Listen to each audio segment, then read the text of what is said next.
இன்று நாம் பார்க்க இருப்பது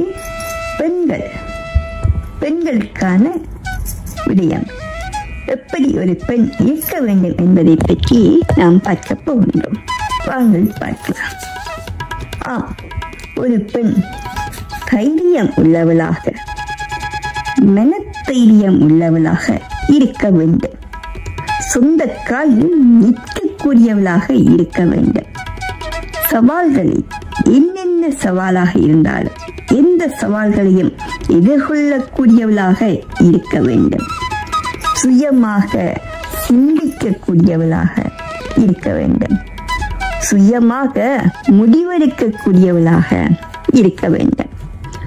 தன் உடலில், தன் ஆரோக்கியத்தில் அக்கறை உள்ளவளாக இருக்க வேண்டும்.